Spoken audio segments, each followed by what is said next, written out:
All right, good morning. Happy Thursday. My name is Kevin, and I'm here to teach you how to apply some simple principles to benefit your nutrition, your fitness, your mindset positively day after day. So basically, I want you to be able to take one thing from what I'm talking about today and apply it to your day to day. And if you can do that day after day, as I release new videos Monday through Friday, odds are you're going to see positive habits being built in your life and you're going to be moving in a positive direction to achieve the goals that you want to achieve. Okay. So I'm going to try and simplify and make a fairly boring, even confusing topic digestible. And today I wanted to talk to you about something that I've been leaning into a little bit more, which has helped me lose weight, build muscle, feel better, have less bloating, have better energy, have better sleep, have better focus throughout the course of my day. So if you're struggling with any of those things, you might want to pay attention for the next 10 minutes or so. And if I can't get it in 10 minutes, you can listen to this at 1.2 or 1.5 times the speed so you can make sure that you don't feel rushed or you don't miss any information. Plus, you can always come back to it. Make sure you subscribe. I release a video every Monday through Friday, so you always have something new to come back to. Today's topic is going to be about eating fat and how it doesn't make you fat, and how when you have the right amount of fat, you will actually have all of those benefits that I said before. Have more muscle when you pair it with the right amount of protein and the rest of your calories, have better energy, better cognitive function, better digestion, better hormone health. And I want to keep it really simple for you today. Fat is an energy source. Fat is an energy source. I want to say that one more time. Fat is an energy source. And when you eat more fat, you will lose fat. What? How does that even make sense? Let me paint a picture for you. I am a big fan of eating carbohydrates. I love carbohydrates. I'm a bread, rice, pasta, fruit, veggies, potatoes type of guy. I grew up with that. There was carbs at every meal. I played a lot of sports growing up, and carbs were a good source, like everything from Gatorade to having French fries after a game. I was like, oh, we get to go have a good meal, and it always had some sort of carbohydrates in them. I'm not opposed to carbohydrates, so we'll do another talk on that some other time. But know that carbohydrates and fat are both just sources of energy. So they allow us to do the things that we need to do. So muscle function, brain function, immune function, focus, carbs and fats both serve a purpose as energy, right? Calories are energy in the body. So it wasn't until January 1st of this year that I truly made the leap and took a jump into stepping away from carbohydrates as my body's source of energy. Carbohydrates is your body's preferred source of energy, meaning that just scientifically it's going to try and use them first. It's a much faster source of energy, but it comes with a lot of high times of energy and followed by low times. So you're going to have a lot of highs and a lot of lows, a lot of spikes and a lot of crashes. And that could be defeating. And then if you have crashes, what do? You crave more carbohydrates. I want to talk about the other side of the energy coin, fat, so we can have more of a sustained energy, this constant energy throughout the course of your day. With the carbohydrates also absorb water. Hydrate is a term for water. So it's going to absorb water into the cell, and that's going to actually water retention or water weight, something that we won't have to worry about as much when we are using fats as our primary energy source. So that's number one. Number two, body fat, like the fat you have on your body, like this, when I was 300 pounds, I carried a lot more fat. Men carried in their midline, women carried in their hips when we're eating, overeating calories. Body fat is different than dietary fat. So just because you have an almond doesn't mean it just turns into body fat. That's not how it works. And I need you to be very clear on this. If you walk away with knowing anything, knowing that the fats that I'm going to talk about today, which will benefit you sometimes, there are some fats that won't benefit us, then is different than dietary fat. So body fat is different than dietary fat. Dietary fat is what you consume. Body fat is the excess energy that is not used and is stored for survival, really. Like, you will never be at 0% body fat. You'd look like a skeleton walking around.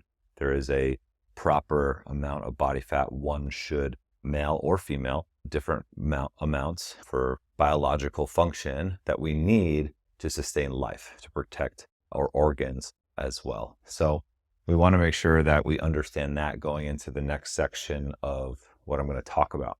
Before I get into that, I'll tell you a little story. So as I mentioned, this year for 30 days that I've been going through focusing on my nutrition, having fat as a primary source of energy or the larger proportion of energy that I'm eating in comparison to carbohydrates. And what I'm doing is what's called carb cycling. So I'm not getting rid of carbohydrates. There is a diet for that, keto, if you've heard of it, where we stop using carbohydrates altogether as energy and we're moving to use what's called ketones. But that's a conversation for another time. I'm a big fan of food in general. So I want you to know that carbs and fats, whichever you choose, if it's working for you, fantastic. I'm happening to use what's called carb cycling right now, which means that for 3 days in a row, I'm going to have low carb intake. So for me, low carb intake is anywhere under 100 grams of carbohydrates a day. And that's what I've been doing for 3 days in a row. I've been having under 100 grams of carbohydrates. And then I have 1 day of almost 300 carbohydrates. And that's what I've done on repeat, whether it's a big training day or not a big training day. I focus on the timing of my food, which is really important. Carbohydrates around workouts, fats closer to bed, further away from workouts. And that has allowed me to do a few things. One, it's allowed me to stick to a plan that is repetitive and simple. So any diet is simply a plan that we're playing with the amount of food, the types of food, the timing of our food that fits into your lifestyle. As I like to say, no diets, no restrictions, no bullshit. A diet is necessary to see change, right? So even if you're just eating regularly, intuitively, we can call that a diet. Intuitive eating, we can place that under the diet category. Is it the most beneficial? No, it could be for some people, depending on where they are. For me, not so much. I like to be a little bit more organized and detailed in how I eat. So I've been sticking to this plan where I have a low amount of carbohydrates and therefore a higher amount of fats for 3 days in a row. And on the 4th day, I have a higher amount of carbohydrates and a lower amount of fat with the same amount of protein. Right now, I'm intaking 200 grams of protein a day. I'm weighing in at 224 pounds. My goal body weight for me is roughly 214, 215. So another 9-10 pounds down. So could I bump that protein up to 215 grams? Of course I could. I've been doing this a long time and I feel really good and I see the progress I need to see at 200 grams. So that way I eat more food in carbs and fats, which is also okay too. If you have any questions on that and you want me to look at where you are and we can have a conversation about it, you can click the link below and get on the first format, and then I can do an assessment with you. So we can make sure that you're doing what you need to do and you have a better understanding of what direction you can take. And then you go and do it yourself and check in with me along the way and see success. With that in mind, then what that allows me to do, other than stay organized, is eat less food. And I'll skip down to the bottom for a second. I'm going to get back to this later. I know you can't, you can see it if you're watching. So 1 gram of fat equals 9 calories. So that takes up, there's a lot of density in that fat. For instance, like a serving of carbohydrates is about the size of your fist. A serving of fat is the top knuckle of your thumb.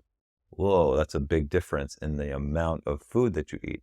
So another benefit of fat is actually not having to eat as much.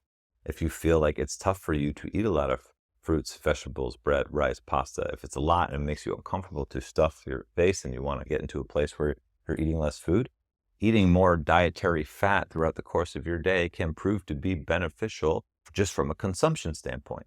And that helped me. I work a lot. I'm in and out with training. So I didn't want to have to eat so much food throughout the course of the most of my days, 75% of my days. So I chose to play around with low carb, high fat. And I get that in about 4 meals a day. Some people eat 6, some people eat 3, some people eat 2. For me, the 4 meals a day is just getting in the right amount of protein throughout the course of the day. So I don't have to have this massive serving of protein, which would make me super, super full and stuffed, which would affect me later on. So carbohydrates, 1 gram of carbohydrates equals 4. So it's less, it's about half, almost half of the the fats, and that's something that you might want to consider if you're having trouble eating that much. Like, we'll shift over to fats. You have to eat less food. It's usually a smaller density, so that could help you just get in the right amount of calories throughout the day, because having the right amount of calories is probably the most important after you have the right amount of protein. Doesn't matter how you get it in. If you're just starting, now you have to find the foods that work for you. Okay. There are 3 different types of fats, 3 different categories of fats. There's multiple types of fats. We have, and I break them down to make them really simple for you. We have the fats that we want to consume all the time, the fats that we want to consume sometimes, and the fats that we want to consume occasionally. And they have different profiles, and they do different things, and the benefits on the always fats are higher, and there are little to no benefits on the other end of the spectrum. So the benefits of the always fats are higher for health benefits, hormonal benefits, energy benefits.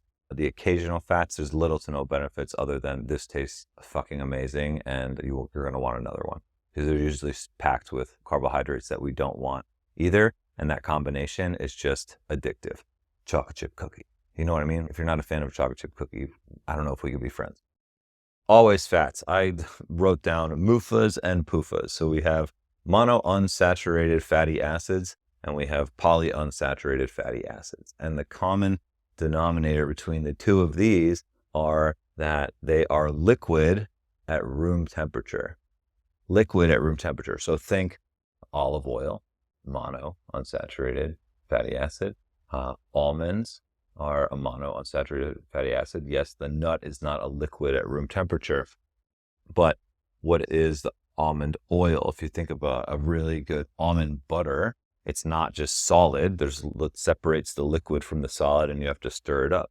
Seeds and nuts, olive oils are the monounsaturated fatty acids. So walnuts, almonds, cashews, things that I really believe are going to benefit your good cholesterol, which is going to promote heart health and cognitive function, and not increase your bad cholesterol, which is going to be detrimental for how your blood flows and hormone health, stress, things like that. Unsaturated fatty acids, we go more into fish oil side of things. I'm a big fan of I try and have seafood or fatty fish 2 to 3 times a week. Primarily, I go with salmon. I just like salmon the best. There are other types out there, but this is going to be a great source of what's called an omega-3 fatty acid. Okay, omega-3 is an anti-inflammatory made up of these things called DHA and EPA, which allow your body to lower inflammation in the body. Primarily, this Western civilization diet, the United States diet, is going to be made up of inflammatory type foods. So even when I get into the other types of fats, they're going to be more inflammatory based than anti-inflammatory based, which means that we create stress and inflammation in the body. And if there's inflammation in the body, your body's not able to burn fat, build muscle, have better energy, better cognitive function, and good hormone health. So if we can keep a lower inflammatory type diet and avoid an excess of omega-6s and increase our omega-3s, the PUFAs, right? That's going to be very beneficial for not just the consumption of eating the right amount of food that fits my day, not my cognitive function, my hormones, my energy, but it's going to allow my body to do what it needs to do from a muscle building standpoint, a fat burning standpoint, a de-stressing standpoint as well. We want to make sure that we're getting in primarily, always, daily, the MUFAs and the PUFAs, the monounsaturated fatty acids and the polyunsaturated fatty acids. If you're not able to eat fish, or if you don't like fish, you can supplement with a fish oil and just make sure that you're having about 2,000 plus milligrams of EPA and DHA a day. So whichever one you buy, look at the label and make sure a serving size is at least 1,500 at bare minimum, just for daily function. If you do any activity, you have any stress in your life, you're probably going to want to double that down and go up to 3,000 mgs a day. Just from my experience and working with my clients, I use First Form's Full Mega. It's a high quality fish oil. It doesn't taste fishy, no fish burps. 2 pills is 1,500 milligrams. I have 4 a day. I feel really good moving forward. If you buy one on Amazon or Walmart, you might have to have 8 pills to start just because it's a lower density pill. So just make sure you check that out, whichever direction that you go. But if you like seafood, eat that. Good place to start. Moving on to sometimes fats. These are my favorite fat category, to be honest. So these are called saturated fats, and they'll sit as a solid at room temperature. Think like a good ribeye steak. If it sits there, the steak has the fat within it and on the side of it, and it's just sitting there and it's hard, right? So this is where most of these fats are going to come from meats that we eat throughout the course of our day. Now, the thing with the saturated fats is the MUFAs and the PUFAs raise good cholesterol and don't have any effect on the bad cholesterol. Saturated fat is going to raise good cholesterol and bad cholesterol. So we just need to be wary of this, right? I think that the micronutrient profile in animal meat is going to be much higher and super beneficial in other ways for health and hormones. But from a fat standpoint alone, if you do not eat a lot of red meat, for instance, not jump into only eating that, but let's build upon that slowly to see how it affects our day. Highly recommend getting your blood work done if you're going to make a different shift over to fat, so that when you come back, you can lower your blood sugar levels and raise your good cholesterol in the body, have your vitals be where they need to be. But you need to track that. If you just go into it and feel a certain way, that's not really going to play off for the most beneficial outlook and outcome in the long run. So that's my take on saturated fats. They raise good cholesterol and bad cholesterol. I love eating steaks. I have beef or steak every single day, but I've been doing it for years now, and it doesn't have a negative effect on me. I always get my blood work taken annually, so I know that if I need to make a dietary change, I will. So make sure that you're doing your due diligence in the beginning, and if you're making any dietary changes, so that when you go back and get that blood work taken again, you can see the changes happen and not just say, oh, I think I feel better. When it comes to occasional fats, these are called trans fats. And what these trans fats are man-made, created.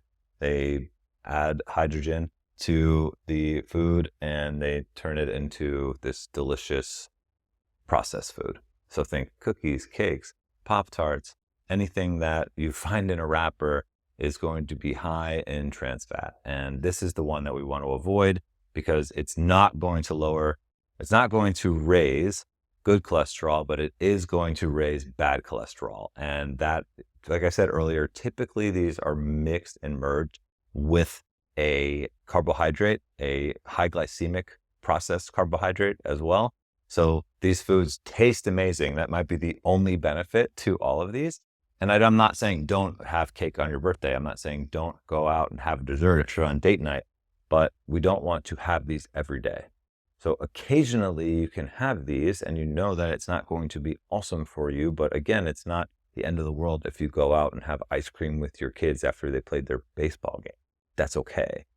Now, with all of these MUFAs, PUFAs, saturated and trans fats, tracking them is super important. And like I said earlier, the fat that we eat is super calorically dense. It's very calorically dense compared to both proteins and carbohydrates, which are the other macronutrients that we eat throughout the day.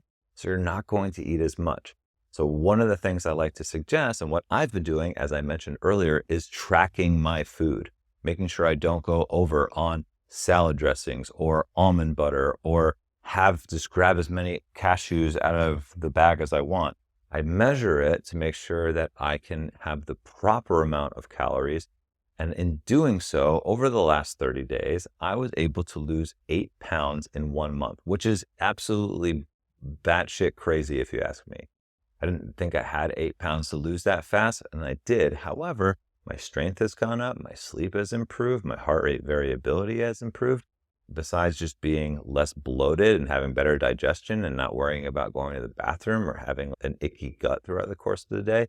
So I'm a fan of eating fats. I think it's a game changer for me with the way I train, where I have moderate intensity every couple of days. So I try and line those up on my high carb days, usually just weightlifting and doing a little bit of conditioning throughout the course of the rest of the week.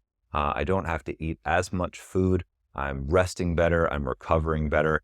And with all of that, I think I credit it to eating clean, having mostly MUFAs and PUFAs with saturated fat dripped in throughout the course of the week, not having too many trans fats over the course of the last month, and sticking to the plan, having the right amount of food that I was supposed to eat from a protein and carbohydrate standpoint and not going off script. I know this is a little bit more of a boring topic, but again, I just wanted to let you know that you can eat fat and lose fat. Just because if we go back to the beginning and review, carbs and fats are strictly just energy sources. And what you choose is A, based on preference, and B, based on your goals, right? So if you prefer carbs, have more carbs. That's fine. But then again, track them, right? Make sure you're going to the right amount. Body fat does not equal dietary fat. You can eat dietary fat and not gain fat. But if you overeat anything, even if you just overate spinach and you had 5,000 calories of spinach every single day, which would be damn near impossible to do, you'd still gain weight if you weren't taking care of yourself in other places. You'd still put on fat, right? So make sure that you have the right amount of dietary fat and dietary carbohydrates and protein in your day to make sure that you're seeing the results that you want to see. 3 types of fats. We have the always, the sometimes, and the occasionally. These fats are liquid at room temperature. So the MUFAs and the PUFAs, mono unsaturated, so singular, more than one. Those are going to be the ones that we want to have all the time. Think Mediterranean style diet, olive oil, avocado, fish, seafood, adding greens in there, seeds and nuts. Really good place to begin if you're not sure where to start.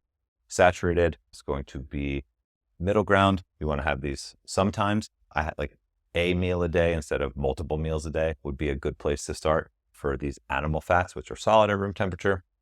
And trans fats occasionally. Think holidays, celebrations, birthdays, date night. Then when you have a dessert or something sugary and sweet, that's going to be where you want to have that type of fat. Like I said, boring call, but informational. And if you could take one thing with you today, understand that when you eat fat as food, it does not make you fat. Overeating food makes you fat. I'll leave you with that today. We'll be back tomorrow, and I'll talk with you guys later.